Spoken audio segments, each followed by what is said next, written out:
El Orla. Guy de Maupassant. 8 de mayo. ¡Qué hermoso día! He pasado toda la mañana tendido sobre la hierba, delante de mi casa, bajo el enorme plátano que la cubre, la resguarda y le da sombra. Adoro esta región, y me gusta vivir aquí porque he echado raíces aquí, esas raíces profundas y delicadas que unen al hombre con la tierra donde nacieron y murieron sus abuelos. Esas raíces que lo unen a lo que se piensa y a lo que se come, a las costumbres como a los alimentos, a los modismos regionales, a la forma de hablar de sus habitantes, a los perfumes de la tierra, de las aldeas y del aire mismo. Adoro la casa donde he crecido. Desde mis ventanas veo el Sena que corre detrás del camino, a lo largo de mi jardín, casi dentro de mi casa. El grande y ancho Sena, cubierto de barcos, en el tramo entre Rouen y el Havre. A lo lejos y a la izquierda, está Rouen, la vasta ciudad de techos azules, con sus numerosas y agudas torres góticas, delicadas o macizas, dominadas por la flecha de hierro de su catedral. Y pobladas de campanas que tañen en el aire azul de las mañanas hermosas enviándome su suave y lejano murmullo de hierro, su canto de bronce que me llega con mayor o menor intensidad según que la brisa aumente o disminuya. ¡Qué hermosa mañana! A eso de las 11 pasó frente a mi ventana un largo convoy de navíos arrastrados por un remolcador grande como una mosca, que jadeaba de fatiga lanzando por su chimenea un humo espeso.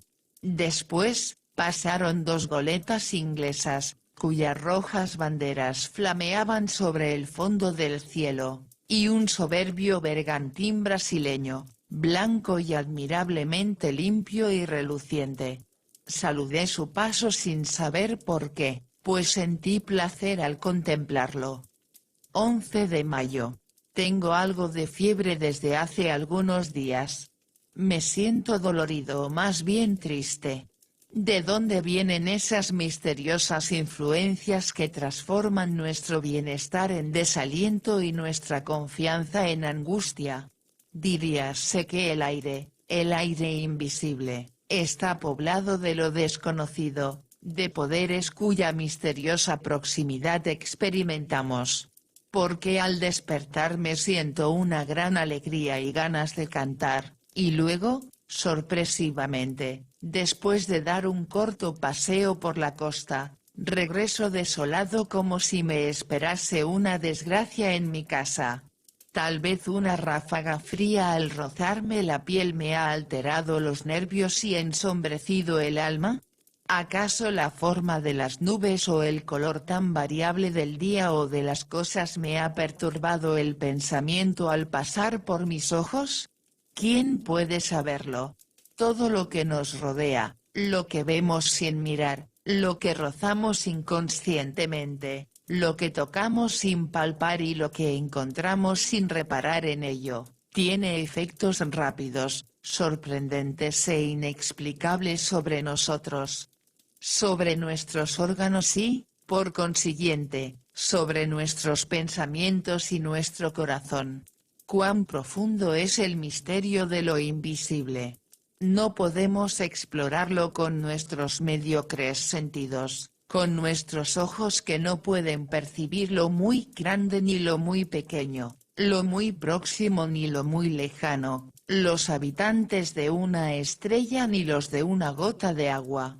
Con nuestros oídos que nos engañan, transformando las vibraciones del aire en ondas sonoras, como si fueran hadas que convierten milagrosamente en sonido ese movimiento, y que mediante esa metamorfosis hacen surgir la música que transforma en canto la muda agitación de la naturaleza.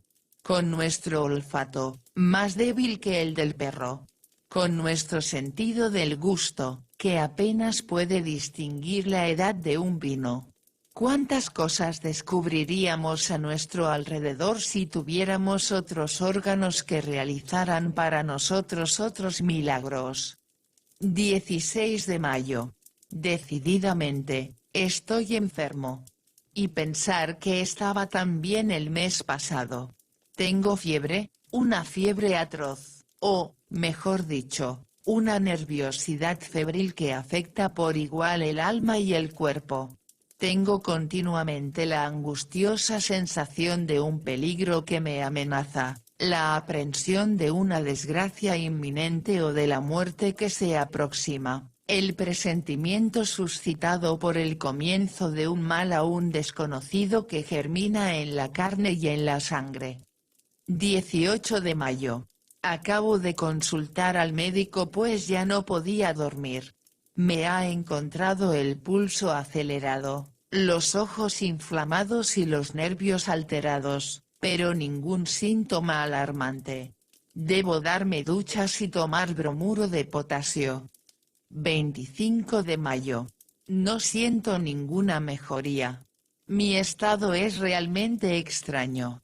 Cuando se aproxima la noche, me invade una inexplicable inquietud, como si la noche ocultase una terrible amenaza para mí. Ceno rápidamente y luego trato de leer, pero no comprendo las palabras y apenas distingo las letras.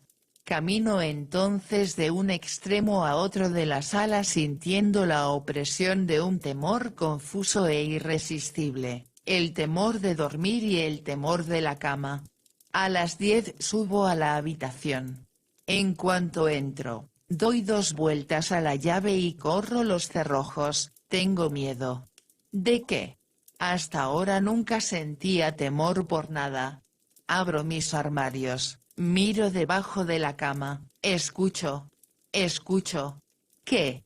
¿Acaso puede sorprender que un malestar, un trastorno de la circulación, y tal vez una ligera congestión, una pequeña perturbación del funcionamiento tan imperfecto y delicado de nuestra máquina viviente, convierta en un melancólico al más alegre de los hombres y en un cobarde al más valiente?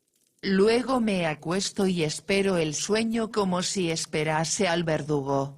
Espero su llegada con espanto, mi corazón late intensamente y mis piernas se estremecen, todo mi cuerpo tiembla en medio del calor de la cama hasta el momento en que caigo bruscamente en el sueño como si me ahogara en un abismo de agua estancada. Ya no siento llegar como antes a ese sueño pérfido, oculto cerca de mí, que me acecha, se apodera de mi cabeza, me cierra los ojos y me aniquila. Duermo durante 2 o 3 horas, y luego no es un sueño sino una pesadilla lo que se apodera de mí. Sé perfectamente que estoy acostado y que duermo. Lo comprendo y lo sé. Y siento también que alguien se aproxima, me mira, me toca, sube sobre la cama, se arrodilla sobre mi pecho y tomando mi cuello entre sus manos aprieta y aprieta, con todas sus fuerzas para estrangularme.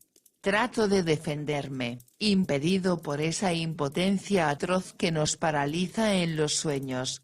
Quiero gritar y no puedo, trato de moverme y no puedo, con angustiosos esfuerzos y jadeante, trato de liberarme, de rechazar ese ser que me aplasta y me asfixia, pero no puedo. Y de pronto, me despierto enloquecido y cubierto de sudor. Enciendo una bujía. Estoy solo. Después de esa crisis, que se repite todas las noches, duermo por fin tranquilamente hasta el amanecer. 2 de junio. Mi estado se ha agravado. ¿Qué es lo que tengo? El bromuro y las duchas no me producen ningún efecto. Para fatigarme más, a pesar de que ya me sentía cansado, fui a dar un paseo por el bosque de Roumare. En un principio, me pareció que el aire suave, ligero y fresco, lleno de aromas de hierbas y hojas vertía una sangre nueva en mis venas y nuevas energías en mi corazón. Caminé por una gran avenida de caza y después por una estrecha alameda, entre dos filas de árboles desmesuradamente altos que formaban un techo verde y espeso, casi negro, entre el cielo y yo. De pronto sentí un estremecimiento, no de frío sino un extraño temblor angustioso. Apresuré el paso, inquieto por hallarme solo en ese bosque, atemorizado sin razón por el profundo silencio. De improviso, me pareció que me seguían, que alguien marchaba detrás de mí, muy cerca, casi pisándome los talones. Me volví hacia atrás con brusquedad. Estaba solo. Únicamente vi detrás de mí el resto y amplio sendero, vacío, alto, pavorosamente vacío. Y del otro lado se extendía también hasta perderse de vista de modo igualmente solitario y atemorizante. Cerré los ojos, ¿por qué? Y me puse a girar sobre un pie como un trompo. Estuve a punto de caer, abrí los ojos, los árboles bailaban, la tierra flotaba, tuve que sentarme. Después ya no supe por dónde había llegado hasta allí. ¡Qué extraño! Ya no recordaba nada. Tomé hacia la derecha, y llegué a la avenida que me había llevado al centro del bosque. 3 de junio. He pasado una noche horrible. Voy a irme de aquí por algunas semanas. Un viaje breve sin duda me tranquilizará. 2 de julio. Regreso restablecido. El viaje ha sido delicioso. Visité el monte Saint-Michel que no conocía. Qué hermosa visión se tiene al llegar a Avranches, como llegué yo al caer la tarde. La ciudad se halla sobre una colina. Cuando me llevaron al jardín botánico, situado en un extremo de la población, no pude evitar un grito de admiración. Una extensa bahía se extendía ante mis ojos hasta el horizonte, entre dos costas lejanas que se esfumaban en medio de la bruma, y en el centro de esa inmensa bahía, bajo un dorado cielo despejado, se elevaba un monte extraño, sombrío y puntiagudo en las arenas de la playa. El sol acababa de ocultarse, y en el horizonte aún rojizo se recortaba el perfil de ese fantástico acantilado que lleva en su cima un fantástico monumento. Al amanecer me dirigí hacia allí. El mar estaba bajo como la tarde anterior y a medida que me acercaba veía elevarse gradualmente a la sorprendente abadía. Luego de varias horas de marcha, llegué al enorme bloque de piedra en cuya cima se halla la pequeña población dominada por la gran iglesia. Después de subir por la calle estrecha y empinada, penetré en la más admirable morada gótica construida por Dios en la tierra, vasta como una ciudad, con numerosos recintos de techo bajo, como aplastados por bóvedas y galerías superiores sostenidas por frágiles columnas. Entré en esa gigantesca joya de granito, ligera como un encaje, cubierta de torres, de esbeltos torreones, a los cuales se sube por intrincadas escaleras, que destacan en el cielo azul del día y negro de la noche sus extrañas cúpulas erizadas de quimeras, diablos, animales fantásticos y flores monstruosas, unidas entre sí por finos arcos labrados. Cuando llegué a la cumbre, dije al monje que me acompañaba, signo de exclamación abierta: «¡Qué bien se debe estar aquí, padre!». «Es un lugar muy ventoso, señor», me respondió. Y nos pusimos a conversar mientras mirábamos subir el mar, que avanzaba sobre la playa y parecía cubrirla con una coraza de acero. El monje me refirió historias, todas las viejas historias del lugar, leyendas, muchas leyendas. Una de ellas me impresionó mucho. Los nacidos en el monte aseguran que de noche se oyen voces en la playa y después se perciben los balidos de dos cabras, una de voz fuerte y la otra de voz débil. Los incrédulos afirman que son los graznidos de las aves marinas que se asemejan a balidos o a quejas humanas, pero los pescadores rezagados juran haber encontrado merodeando por las dunas, entre dos mareas y alrededor de la pequeña población tan alejada del mundo, a un viejo pastor cuya cabeza nunca pudieron ver por llevarla cubierta con su capa, y delante de él marchan un macho cabrío con rostro de hombre y una cabra con rostro de mujer, ambos tienen largos cabellos blancos y hablan sin cesar, discuten en una lengua desconocida, interrumpiéndose de pronto para balar con todas sus fuerzas. ¿Cree usted en eso?, pregunté al monje. No sé, me contestó. Yo proseguí. Si existieran en la tierra otros seres diferentes de nosotros, los conoceríamos desde hace mucho tiempo. ¿Cómo es posible que no los hayamos visto usted ni yo? ¿Acaso vemos?, me respondió, la 100.000ª parte de lo que existe. Observe por ejemplo el viento, que es la fuerza más poderosa de la naturaleza, el viento, que derriba hombres y edificios, que arranca de cuajo los árboles y levanta montañas de agua en el mar, que destruye los acantilados y que arroja contra ellos a las grandes naves, el viento que mata, silba, gime y ruge. ¿Acaso lo ha visto alguna vez? ¿Acaso lo puede ver? Y sin embargo existe. Ante este sencillo razonamiento opté por callarme. Este hombre podía ser un sabio o tal vez un tonto. No podía afirmarlo con certeza, pero me llamé a silencio. Con mucha frecuencia había pensado en lo que me dijo. 3 de julio. Dormí mal, evidentemente, hay una influencia febril, pues mi cochero sufre del mismo mal que yo. Ayer, al regresar, observé su extraña palidez. Le pregunté, ¿qué tiene, Jin? Ya no puedo descansar, mis noches desgastan mis días. Desde la partida del Señor parece que padezco una especie de hechizo.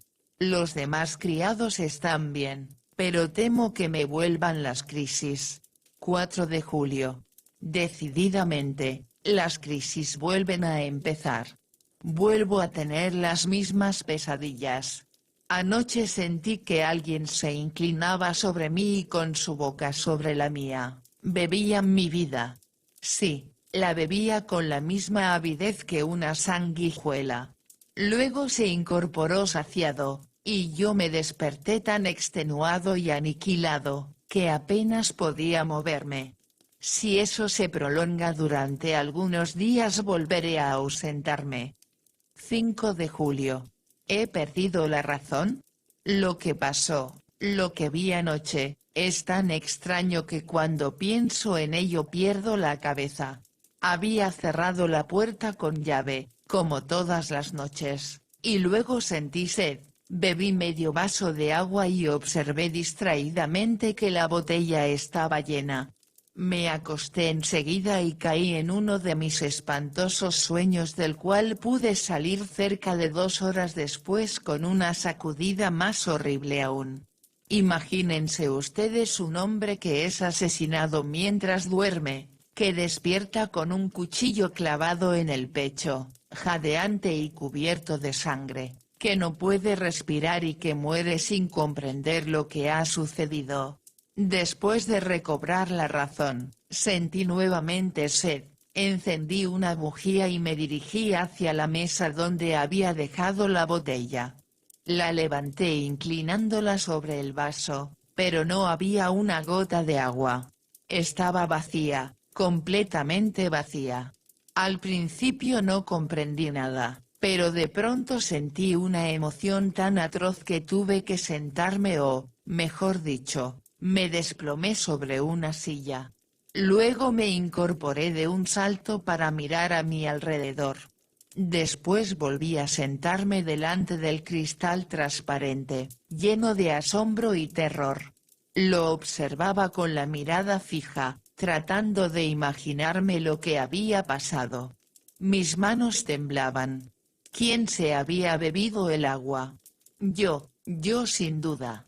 ¿Quién podía haber sido sino yo? Entonces.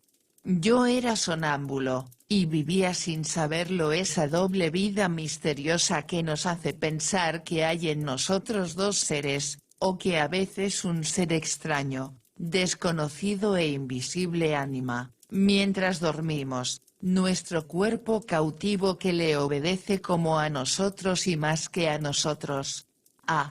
¿Quién podrá comprender mi abominable angustia? ¿Quién podrá comprender la emoción de un hombre mentalmente sano, perfectamente despierto y en uso de razón al contemplar espantado una botella que se ha vaciado mientras dormía? Y así permanecí hasta el amanecer sin atreverme a volver a la cama. 6 de julio. Pierdo la razón. Anoche también bebieron el agua de la botella, o tal vez la bebí yo. 10 de julio. Acabo de hacer sorprendentes comprobaciones. Decididamente estoy loco. Y sin embargo. El 6 de julio, antes de acostarme puse sobre la mesa vino, leche, agua, pan y fresas. ¿Han bebido o he bebido toda el agua y un poco de leche? No han tocado el vino, ni el pan ni las fresas. El 7 de julio he repetido la prueba con idénticos resultados. El 8 de julio suprimí el agua y la leche, y no han tocado nada. Por último, el 9 de julio puse sobre la mesa solamente el agua y la leche, teniendo especial cuidado de envolver las botellas con lienzos de muselina blanca y de atar los tapones. Luego me froté con grafito los labios, la barba y las manos y me acosté. Un sueño irresistible se apoderó de mí, seguido poco después por el atroz despertar. No me había movido, ni siquiera mis sábanas estaban manchadas. Corrí hacia la mesa. Los lienzos que envolvían las botellas seguían limpios e inmaculados. Desaté los tapones, palpitante de emoción. Se habían bebido toda el agua y toda la leche. Dios mío. Partiré inmediatamente hacia París. 12 de julio. París. Estos últimos días había perdido la cabeza. Tal vez he sido juguete de mi enervada imaginación, salvo que yo sea realmente sonámbulo o que haya sufrido una de esas influencias comprobadas, pero hasta ahora inexplicables, que se llaman sugestiones.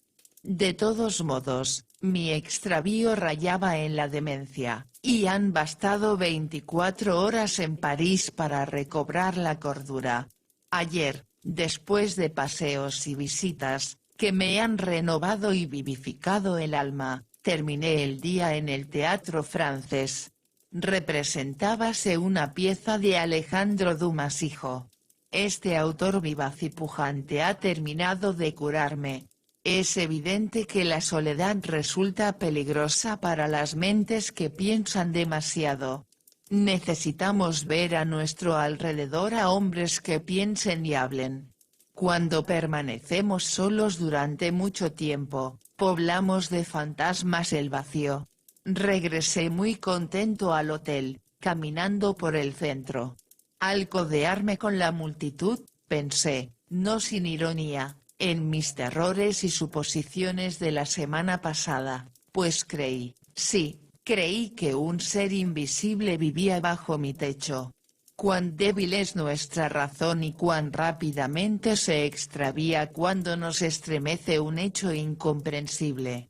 En lugar de concluir con estas simples palabras, yo no comprendo porque no puedo explicarme las causas, nos imaginamos enseguida impresionantes misterios y poderes sobrenaturales.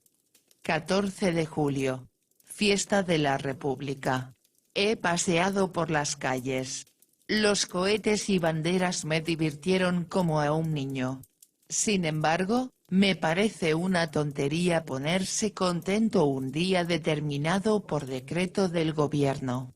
El pueblo es un rebaño de imbéciles, a veces tonto y paciente, y otras, feroz y rebelde. Se le dice, diviértete. Y se divierte. Se le dice, ve a combatir con tu vecino. Y va a combatir. Se le dice, vota por el emperador. Y vota por el emperador. Después, vota por la república. Y vota por la república.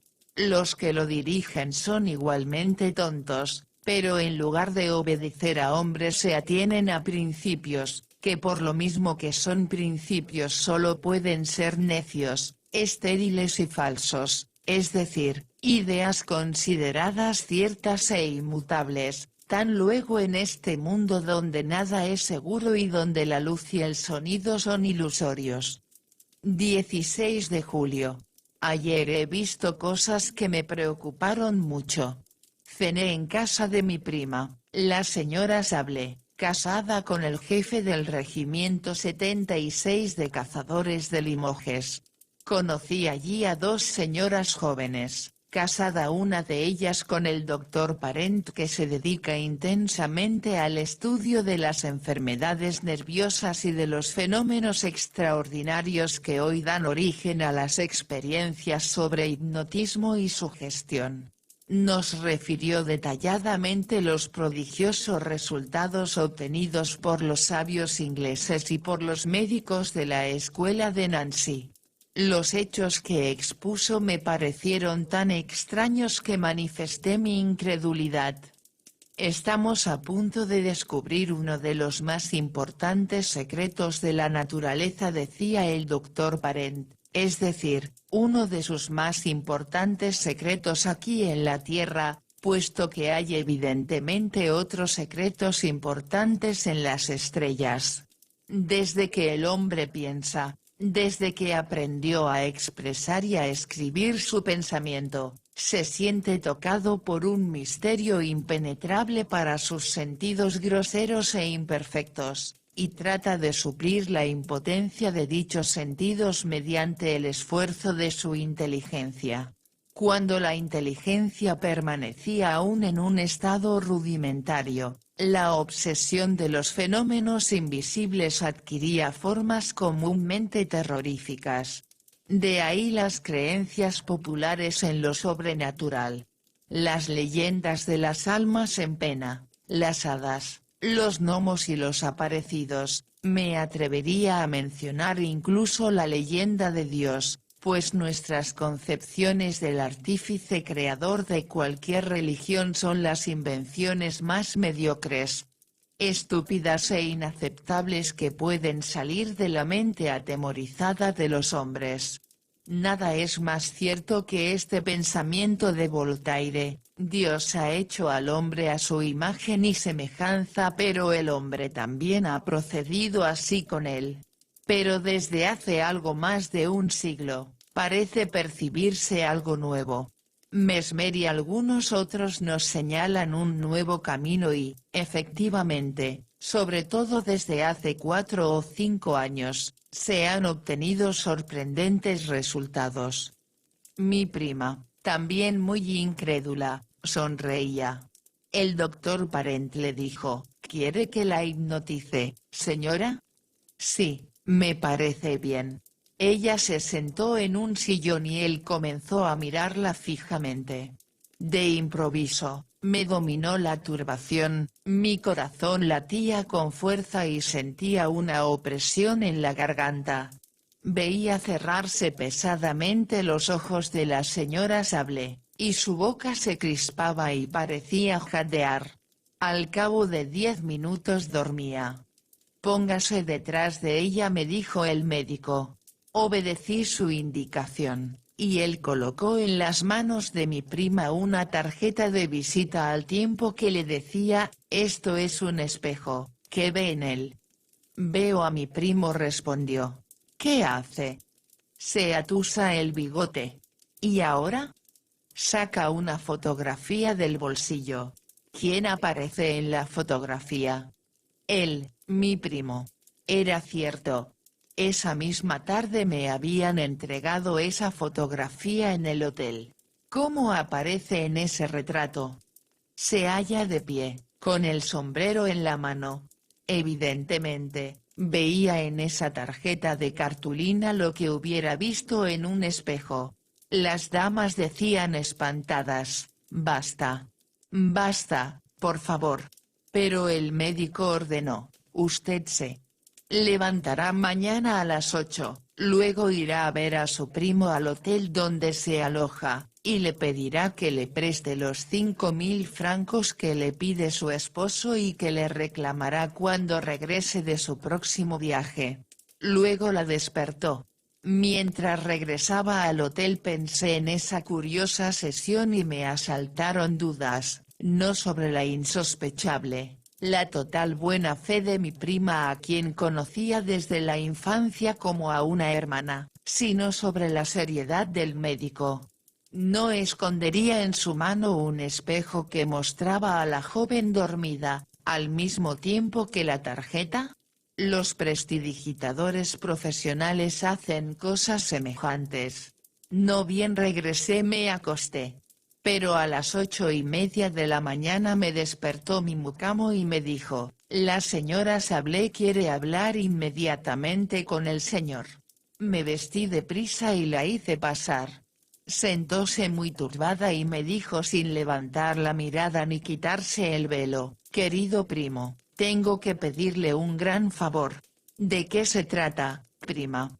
«Me cuesta mucho decirlo, pero no tengo más remedio. Necesito urgentemente 5.000 francos». «¿Pero cómo, tan luego usted?» «Sí, yo, o mejor dicho mi esposo, que me ha encargado conseguirlos». Me quedé tan asombrado que apenas podía balbucear mis respuestas. Pensaba que ella y el doctor Parent se estaba burlando de mí, y que eso podía ser una mera farsa preparada de antemano y representada a la perfección. Pero todas mis dudas se disiparon cuando la observé con atención. Temblaba de angustia. Evidentemente esta gestión le resultaba muy penosa y advertí que apenas podía reprimir el llanto. Sabía que era muy rica y le dije, «¿Cómo es posible que su esposo no disponga de 5.000 francos?» Reflexioné. ¿Está segura de que le ha encargado pedírmelos a mí? Vaciló durante algunos segundos como si le costara mucho recordar, y luego respondió, «Sí. Sí. Estoy segura». «¿Le ha escrito?» Vaciló otra vez y volvió a pensar. Advertí el penoso esfuerzo de su mente. No sabía. Solo recordaba que debía pedirme ese préstamo para su esposo. Por consiguiente, se decidió a mentir. «Sí, me escribió». «¿Cuándo?» «Ayer no me dijo nada». «Recibí su carta esta mañana. ¿Puede enseñármela?» «No, no. Contenía cosas íntimas. Demasiado personales. Y la he quemado». «Así que su marido tiene deudas». Vaciló una vez más y luego murmuró, «No lo sé». Bruscamente le dije, «Pero en este momento, querida prima, no dispongo de 5.000 francos». Dio una especie de grito de desesperación. «¡Ay! Por favor. Se lo ruego. Trate de conseguirlos». Exaltada, unía sus manos como si se tratara de un ruego. Su voz cambió de tono, lloraba murmurando cosas ininteligibles, molesta y dominada por la orden irresistible que había recibido. «Ay. Le suplico. Si supiera cómo sufro. Los necesito para hoy». Sentí piedad por ella. «Los tendrá de cualquier manera. Se lo prometo». «Oh. Gracias, gracias. Qué bondadoso es usted». «¿Recuerda lo que pasó anoche en su casa?». Le pregunté entonces. «Sí. ¿Recuerda que el doctor Parent le hipnotizó?». «Sí». «Pues bien, fue él quien le ordenó venir esta mañana a pedirme 5.000 francos, y en este momento usted obedece a su sugestión». Reflexionó durante algunos instantes y luego respondió, pero es mi esposo quien me los pide. Durante una hora traté infructuosamente de convencerla. Cuando se fue, corrí a casa del doctor Parent. Me dijo, ¿se ha convencido ahora? Sí, no hay más remedio que creer. Vamos a ver a su prima. Cuando llegamos dormitaba en un sofá, rendida por el cansancio. El médico le tomó el pulso, la miró durante algún tiempo con una mano extendida hacia sus ojos que la joven cerró debido al influjo irresistible del poder magnético. Cuando se durmió, el doctor Parent le dijo, su esposo no necesita los 5.000 francos. Por lo tanto, usted debe olvidar que ha rogado a su primo para que se los preste, y si le habla de eso, usted no comprenderá. Luego le despertó. Entonces saqué mi billetera. Aquí tiene, querida prima. Lo que me pidió esta mañana. Se mostró tan sorprendida que no me atreví a insistir. Traté, sin embargo, de refrescar su memoria, pero negó todo enfáticamente, creyendo que me burlaba, y poco faltó para que se enojase. Acabo de regresar. La experiencia me ha impresionado tanto que no he podido almorzar. 19 de julio. Muchas personas a quienes he referido esta aventura se han reído de mí. Ya no sé qué pensar. El sabio dijo, quizá. 21 de julio. Cené en Bougival y después estuve en el baile de los remeros. Decididamente, todo depende del lugar y del medio. Creer en lo sobrenatural en la isla de la Grenouillère sería el colmo del desatino. Pero, ¿no es así en la cima del monte Saint-Michel, y en la India? Sufrimos la influencia de lo que nos rodea. Regresaré a casa la semana próxima. 30 de julio. Ayer he regresado a casa. Todo está bien. 2 de agosto. No hay novedades. Hace un tiempo espléndido. Paso los días mirando correr el Sena. 4 de agosto. Hay problemas entre mis criados. Aseguran que alguien rompe los vasos en los armarios por la noche. El mucamo acusa a la cocinera y esta a la lavandera, quien a su vez acusa a los dos primeros. ¿Quién es el culpable? El tiempo lo dirá. 6 de agosto. Esta vez no estoy loco. Lo he visto. Lo he visto. Ya no tengo la menor duda. Lo he visto. Aún siento frío hasta en las uñas. El miedo me penetra hasta la médula. Lo he visto. A las 2 de la tarde me paseaba a pleno sol por mi rosedal, caminaba por el sendero de rosales de otoño que comienzan a florecer. Me detuve a observar un hermoso ejemplar de Jean des Batailles, que tenía 3 flores magníficas, y vi entonces con toda claridad cerca de mí que el tallo de una de las rosas se doblaba como movido por una mano invisible. Luego, vi que se quebraba como si la misma mano lo cortase. Luego la flor se elevó, siguiendo la curva que habría descrito un brazo al llevarla hacia una boca, y permaneció suspendida en el aire transparente, muy sola e inmóvil, como una pavorosa mancha a 3 pasos de mí. Azorado, me arrojé sobre ella para tomarla. Pero no pude hacerlo, había desaparecido. Sentí entonces rabia contra mí mismo, pues no es posible que una persona razonable tenga semejantes alucinaciones. Pero, ¿tratábase realmente de una alucinación? Volví hacia el rosal para buscar el tallo cortado e inmediatamente lo encontré, recién cortado, entre las 2 rosas que permanecían en la rama. Regresé entonces a casa con la mente alterada. En efecto, ahora estoy convencido, seguro como de la alternancia de los días y las noches, de que existe cerca de mí un ser invisible, que se alimenta de leche y agua, que puede tocar las cosas, tomarlas y cambiarlas de lugar, dotado, por consiguiente, de un cuerpo material aunque imperceptible para nuestros sentidos, y que habita en mi casa como yo. 7 de agosto. Dormí tranquilamente. Se ha bebido el agua de la botella pero no perturbó mi sueño. Me pregunto si estoy loco. Cuando a veces me paseo a pleno sol, a lo largo de la costa, ¿he dudado de mi razón? No son ya dudas inciertas como las que he tenido hasta ahora, sino dudas precisas, absolutas.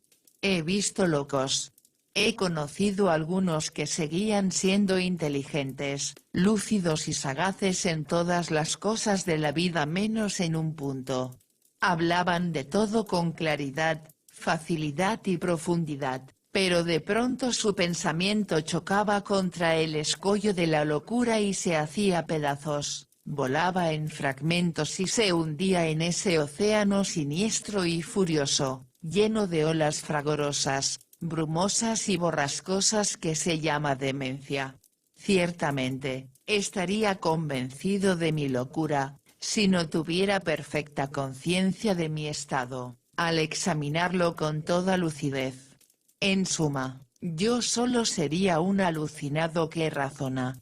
Se habría producido en mi mente uno de esos trastornos que hoy tratan de estudiar y precisar los fisiólogos modernos, y dicho trastorno habría provocado en mí una profunda ruptura en lo referente al orden y a la lógica de las ideas. Fenómenos semejantes se producen en el sueño, que nos muestra las fantasmagorías más inverosímiles sin que ello nos sorprenda, porque mientras duerme el aparato verificador, el sentido del control, la facultad imaginativa vigila y trabaja. ¿Acaso ha dejado de funcionar en mí una de las imperceptibles teclas del teclado cerebral? Hay hombres que a raíz de accidentes pierden la memoria de los nombres propios, de las cifras o solamente de las fechas. Hoy se ha comprobado la localización de todas las partes del pensamiento. No puede sorprender entonces que en este momento se haya disminuido mi facultad de controlar la irrealidad de ciertas alucinaciones. Pensaba en todo ello mientras caminaba por la orilla del río. El sol iluminaba el agua, sus rayos embellecían la tierra y llenaban mis ojos de amor por la vida, por las golondrinas cuya agilidad constituye para mí un motivo de alegría, por las hierbas de la orilla cuyo estremecimiento es un placer para mis oídos. Sin embargo, paulatinamente me invadía un malestar inexplicable. Me parecía que una fuerza desconocida me detenía, me paralizaba, impidiéndome avanzar, y que trataba de hacerme volver atrás. Sentí ese doloroso deseo de volver que nos oprime cuando hemos dejado en nuestra casa a un enfermo querido y presentimos una agravación del mal.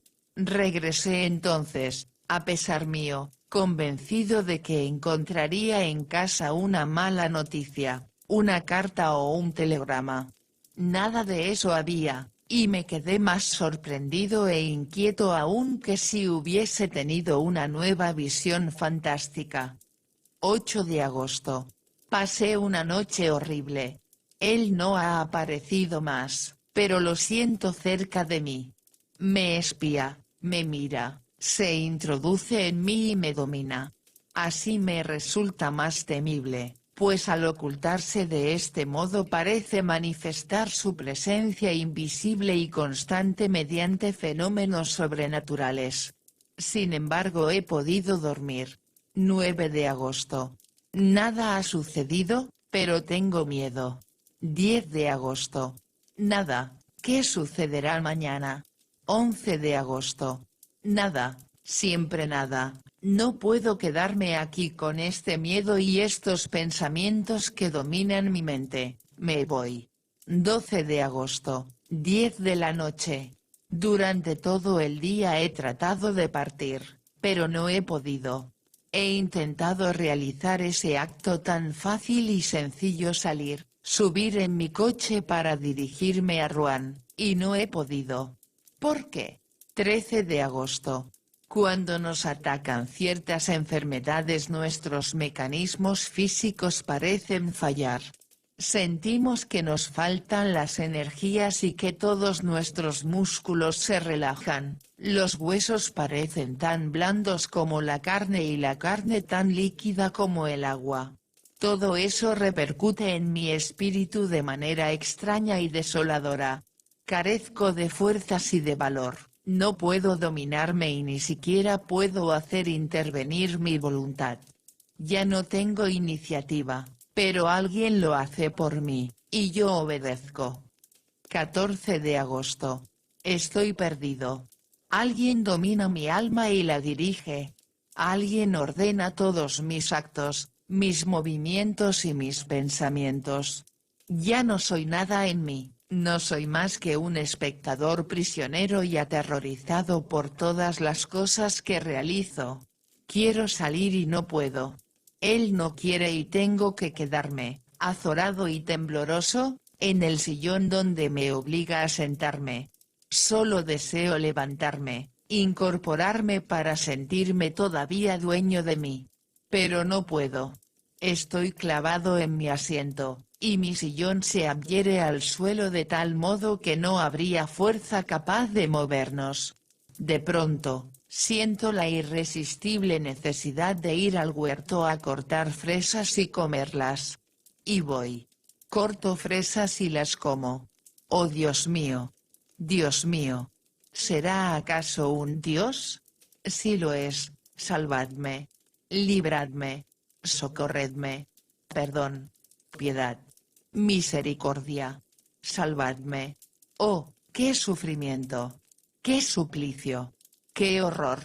15 de agosto. Evidentemente, así estaba poseída y dominada mi prima cuando fue a pedirme 5.000 francos. Obedecía a un poder extraño que había penetrado en ella como otra alma, como un alma parásita y dominadora. ¿Es acaso el fin del mundo? Pero, ¿quién es el ser invisible que me domina? ¿Quién es ese desconocido, ese merodeador de una raza sobrenatural? Por consiguiente, los invisibles existen. Pero ¿cómo es posible que aún no se hayan manifestado desde el origen del mundo en una forma tan evidente como se manifiestan en mí? Nunca leí nada que se asemejara a lo que ha sucedido en mi casa. Si pudiera abandonarla, irme, huir y no regresar más, me salvaría, pero no puedo. 16 de agosto. Hoy pude escaparme durante 2 horas, como un preso que encuentra casualmente abierta la puerta de su calabozo. De pronto, sentí que yo estaba libre y que él se hallaba lejos. Ordené uncir los caballos rápidamente y me dirigí a Rouen. Qué alegría poder decirle a un hombre que obedece: vamos a Rouen. Hice detener la marcha frente a la biblioteca donde solicité en préstamo el gran tratado del Dr. Hermann Nerestau sobre los habitantes desconocidos del mundo antiguo y moderno. Después, cuando me disponía a subir a mi coche, quise decir, a la estación. No dije, grité con una voz tan fuerte que llamó la atención de los transeúntes, a casa, y caí pesadamente, loco de angustia, en el asiento. Él me había encontrado y volvía a posesionarse de mí. 17 de agosto. Ah, qué noche. ¡Qué noche! Y sin embargo me parece que debería alegrarme. Leí hasta la 1 de la madrugada. Hermann Nerestaus, doctor en filosofía y en teogonía, ha escrito la historia y las manifestaciones de todos los seres invisibles que merodean alrededor del hombre o han sido soñados por él. Describe sus orígenes, sus dominios y sus poderes. Pero ninguno de ellos se parece al que me domina.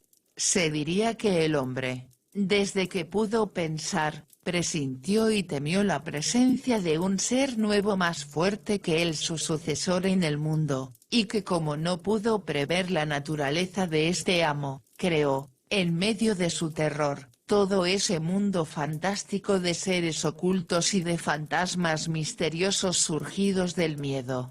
Después de leer hasta la 1 de la madrugada, me senté junto a mi ventana abierta para refrescarme la cabeza y el pensamiento con la apacible brisa de la noche.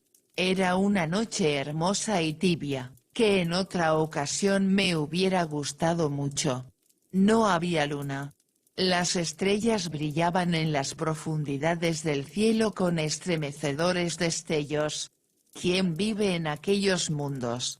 ¿Qué formas, qué seres vivientes, animales o plantas, existirán allí? Los seres pensantes de esos universos, ¿serán más sabios y más poderosos que nosotros? ¿Conocerán lo que nosotros ignoramos? Tal vez cualquiera de estos días uno de ellos atravesará el espacio y llegará a la Tierra para conquistarla, así como antiguamente los normandos sometían a los pueblos más débiles. Somos tan indefensos, inermes, ignorantes y pequeños, sobre este trozo de lodo que gira disuelto en una gota de agua. Pensando en eso, me adormecí en medio del fresco viento de la noche. Pero después de dormir unos 40 minutos, abrí los ojos sin hacer un movimiento, despertado por no sé qué emoción confusa y extraña. En un principio no vi nada, pero de pronto me pareció que una de las páginas del libro que había dejado abierto sobre la mesa acababa de darse vuelta sola. No entraba ninguna corriente de aire por la ventana. Esperé, sorprendido. Al cabo de 4 minutos, vi con mis propios ojos, que una nueva página se levantaba y caía sobre la otra, como movida por un dedo. Mi sillón estaba vacío, aparentemente estaba vacío, pero comprendí que él estaba leyendo allí, sentado en mi lugar. Con un furioso salto, un salto de fiera irritada que se rebela contra el domador, atravesé la habitación para atraparlo, estrangularlo y matarlo. Pero antes de que llegara, el sillón cayó delante de mí como si él hubiera huido. La mesa osciló, la lámpara rodó por el suelo y se apagó. Y la ventana se cerró como si un malhechor sorprendido hubiese escapado por la oscuridad, tomando con ambas manos los batientes. Había escapado, había sentido miedo, miedo de mí. Entonces, mañana, pasado mañana o cualquiera de estos, podré tenerlo bajo mis puños y aplastarlo contra el suelo. ¿Acaso a veces los perros no muerden y degüellan a sus amos? 18 de agosto. He pensado durante todo el día. Oh, sí, voy a obedecerle, seguiré sus impulsos, cumpliré sus deseos, seré humilde, sumiso y cobarde. Él es más fuerte. Hasta que llegue el momento. 19 de agosto. Ya sé todo. Acabo de leer lo que sigue en la revista del Mundo Científico. Nos llega una noticia muy curiosa de Río de Janeiro. Una epidemia de locura, comparable a las demencias contagiosas que asolaron a los pueblos europeos en la Edad Media, se ha producido en el estado de San Pablo. Los habitantes despavoridos abandonan sus casas y huyen de los pueblos. Dejan sus cultivos, creyéndose poseídos y dominados, como un rebaño humano, por seres invisibles aunque tangibles, por especies de vampiros que se alimentan de sus vidas mientras los habitantes duermen, y que además beben agua y leche sin apetecerles aparentemente ningún otro alimento. El profesor don Pedro Enríquez, en compañía de varios médicos eminentes, ha partido para el estado de San Pablo. a fin de estudiar sobre el terreno el origen y las manifestaciones de esta sorprendente locura, y poder aconsejar al emperador las medidas que juzgue convenientes para apaciguar a los delirantes pobladores.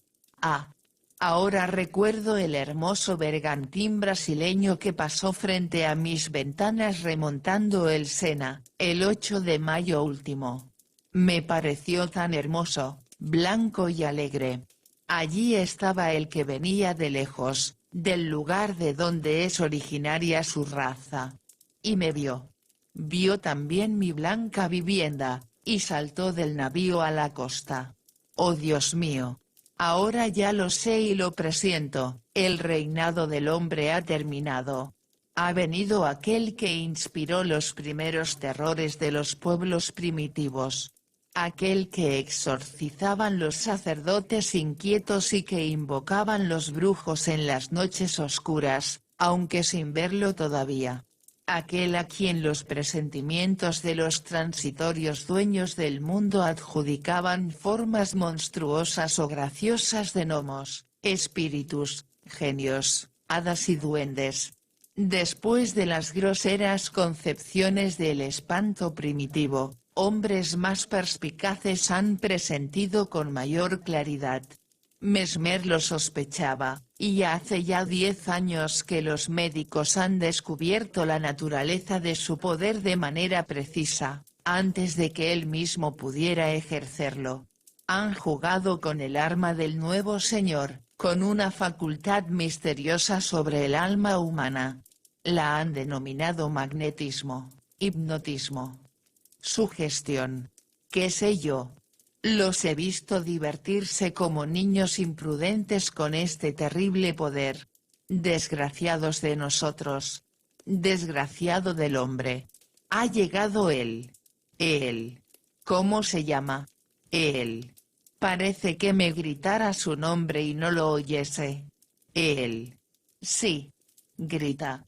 Escucho. ¿Cómo? Repite. Él. Orla. He oído. El Orla. Es él. El Orla. Ha llegado.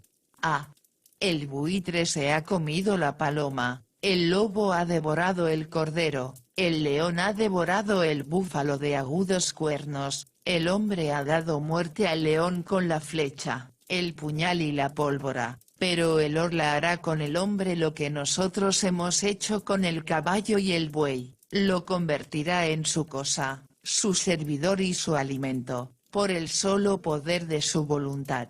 Desgraciados de nosotros. No obstante, a veces el animal se rebela y mata a quien lo domestica. Yo también quiero. Yo podría hacer lo mismo. Pero primero hay que conocerlo, tocarlo y verlo. Los sabios afirman que los ojos de los animales no distinguen las mismas cosas que los nuestros. Y mis ojos no pueden distinguir al recién llegado que me oprime. ¿Por qué? Oh. Recuerdo ahora las palabras del monje del monte Saint-Michel, ¿acaso vemos la 100.000ª parte de lo que existe? Observe, por ejemplo, el viento que es la fuerza más poderosa de la naturaleza, el viento que derriba hombres y edificios, que arranca de cuajo los árboles, y levanta montañas de agua en el mar, que destruye los acantilados y arroja contra ellos a las grandes naves, el viento, que silba, gime y ruge. ¿Acaso lo ha visto usted alguna vez?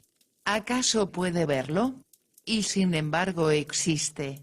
Y yo seguía pensando, mis ojos son tan débiles e imperfectos que ni siquiera distinguen los cuerpos sólidos cuando son transparentes como el vidrio. Si un espejo sin azogue obstruye mi camino chocaré contra él como el pájaro que penetra en una habitación y se rompe la cabeza contra los vidrios. Por lo demás, 1000 cosas nos engañan y desorientan. No puede extrañar entonces que el hombre no sepa percibir un cuerpo nuevo que atraviesa la luz. Un ser nuevo. ¿Por qué no? No podía dejar de venir. ¿Por qué nosotros íbamos a ser los últimos? Nosotros no los distinguimos, pero tampoco nos distinguían los seres creados antes que nosotros. Ello se explica porque su naturaleza es más perfecta, más elaborada y mejor terminada que la nuestra, tan endeble y torpemente concebida, trabada por órganos siempre fatigados, siempre forzados como mecanismos demasiado complejos, que vive como una planta o como un animal, nutriéndose penosamente de aire, hierba y carne, máquina animal acosada por las enfermedades, las deformaciones y las putrefacciones, que respira con dificultad, imperfecta, primitiva y extraña, ingeniosamente mal hecha, obra grosera y delicada, bosquejo del ser que podría convertirse en inteligente y poderoso. Existen muchas especies en este mundo, desde la ostra al hombre. ¿Por qué no podría aparecer una más? Después de cumplirse el periodo que separa las sucesivas apariciones de las diversas especies, ¿por qué no puede aparecer una más? ¿Por qué no pueden surgir también nuevas especies de árboles de flores gigantescas y resplandecientes que perfumen regiones enteras? ¿Por qué no pueden aparecer otros elementos que no sean el fuego, el aire, la tierra y el agua? Solo son 4, nada más que 4, esos padres que alimentan a los seres. ¡Qué lástima! ¿Por qué no serán 40, 400 o 4000? Todo es pobre, mezquino, miserable. Todo se ha dado con avaricia, se ha inventado secamente y se ha hecho con torpeza. ¡Ah! ¡Cuánta gracia hay en el elefante y el hipopótamo! ¡Qué elegante es el camello! Se podrá decir que la mariposa es una flor que vuela. Yo sueño con una que sería tan grande como 100 universos, con alas cuya forma, belleza, color y movimiento ni siquiera puedo describir. Pero lo veo. Va de estrella a estrella, refrescándolas y perfumándolas con el soplo armonioso y ligero de su vuelo. Y los pueblos que allí habitan la miran pasar, extasiados y maravillados. ¿Qué es lo que tengo? Es el orla que me hechiza, que me hace pensar esas locuras. Está en mí, se convierte en mi alma. Lo mataré. 19 de agosto. Lo mataré. Lo he visto. Anoche yo estaba sentado a la mesa y simulé escribir con gran atención. Sabía perfectamente que vendría a rondar a mi alrededor, muy cerca, tan cerca que tal vez podría tocarlo y asirlo. Y entonces tendría la fuerza de los desesperados, dispondría de mis manos, mis rodillas, mi pecho, mi frente y mis dientes para estrangularlo, aplastarlo, morderlo y despedazarlo. Yo acechaba con todos mis sentidos sobreexcitados. Había encendido las 2 lámparas y las 8 bujías de la chimenea, como si fuese posible distinguirlo con esa luz.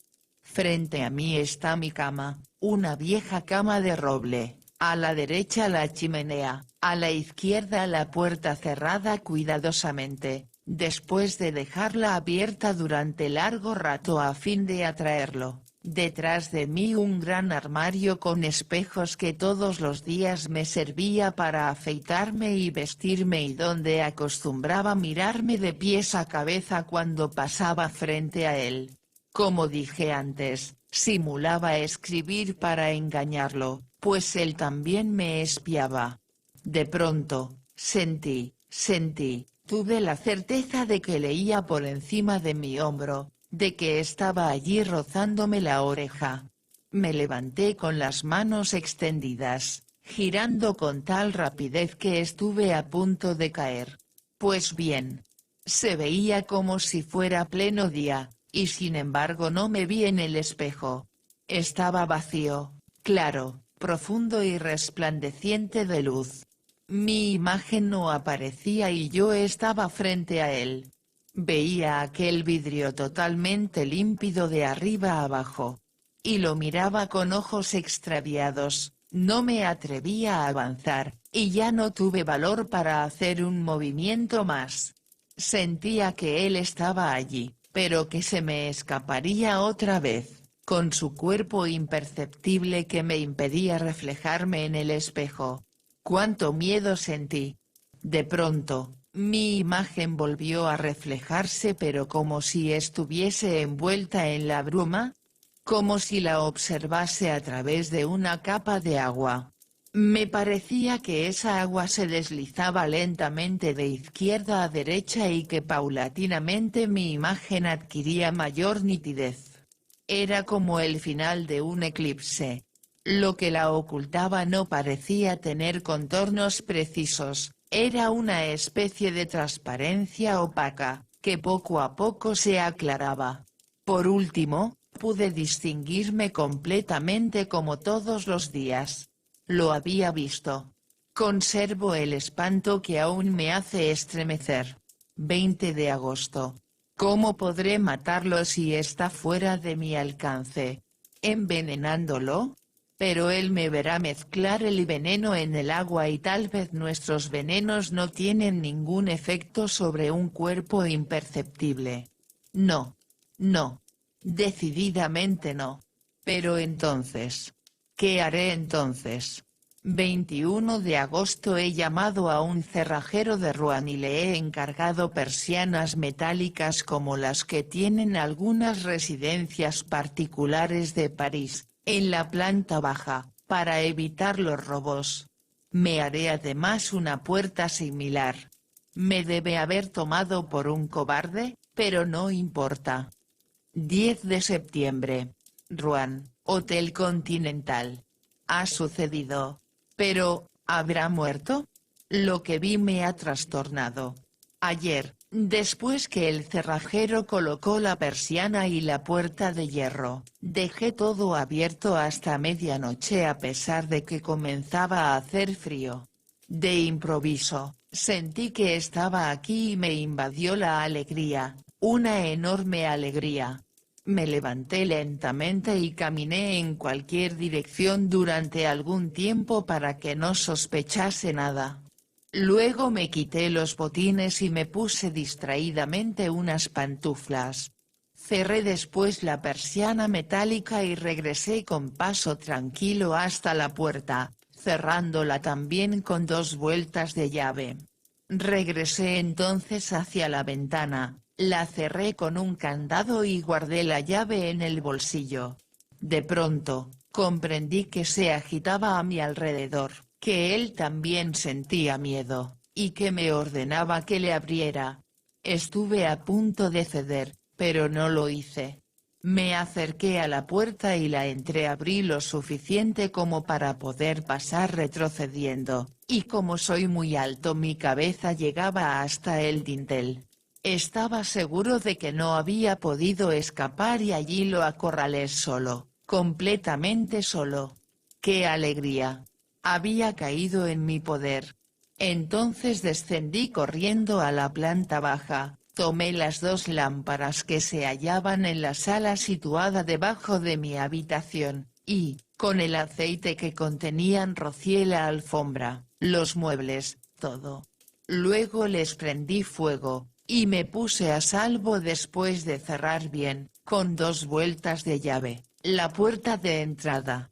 Me escondí en el fondo de mi jardín tras un macizo de laureles. Qué larga me pareció la espera. Reinaba la más completa oscuridad, gran quietud y silencio, no soplaba la menor brisa, no había una sola estrella. Nada más que montañas de nubes que aunque no se veían hacían sentir su gran peso sobre mi alma. Miraba mi casa y esperaba. Qué larga era la espera. Creía que el fuego ya se había extinguido por sí solo o que él lo había extinguido. Hasta que vi que una de las ventanas se hacía astillas debido a la presión del incendio, y una gran llamarada roja y amarilla, larga, flexible y acariciante, Ascendió por la pared blanca hasta rebasar el techo. Una luz se reflejó en los árboles, en las ramas y en las hojas, y también un estremecimiento de pánico. Los pájaros se despertaban, un perro comenzó a ladrar, parecía que iba a amanecer. De inmediato, estallaron otras ventanas, y pude ver que toda la planta baja de mi casa ya no era más que un espantoso brasero. Pero se oyó un grito en medio de la noche, un grito de mujer horrible, sobreagudo y desgarrador, al tiempo que se abrían las ventanas de 2 buhardillas. Me había olvidado de los criados. Vi sus rostros enloquecidos y sus brazos que se agitaban. Despavorido, eché a correr hacia el pueblo gritando, «¡Socorro! ¡Socorro! ¡Fuego! ¡Fuego!». Encontré gente que ya acudía al lugar y regresé con ellos para ver. La casa ya solo era una hoguera horrible y magnífica, una gigantesca hoguera que iluminaba la tierra, una hoguera donde ardían los hombres, y él también. Él, mi prisionero, el nuevo ser, el nuevo amo, el Orla. De pronto el techo entero se derrumbó entre las paredes y un volcán de llamas ascendió hasta el cielo. Veía esa masa de fuego por todas las ventanas abiertas hacia ese enorme horno, y pensaba que él estaría allí, muerto en ese horno. ¿Muerto? ¿Será posible? ¿Acaso su cuerpo, que la luz atravesaba, podía destruirse por los mismos medios que destruyen nuestros cuerpos? ¿Y si no hubiera muerto? Tal vez solo el tiempo puede dominar al ser invisible y temido. ¿Para qué ese cuerpo transparente, ese cuerpo invisible, ese cuerpo de espíritu, si también está expuesto a los males, las heridas, las enfermedades y la destrucción prematura? ¿La destrucción prematura? Todo el temor de la humanidad procede de ella. Después del hombre, el Orla. Después de aquel que puede morir todos los días, a cualquier hora, en cualquier minuto, en cualquier accidente, ha llegado aquel que morirá solamente un día determinado en una hora y en un minuto determinado, al llegar al límite de su vida. No. No. No hay duda, no hay duda. No ha muerto. Entonces tendré que suicidarme. Fin.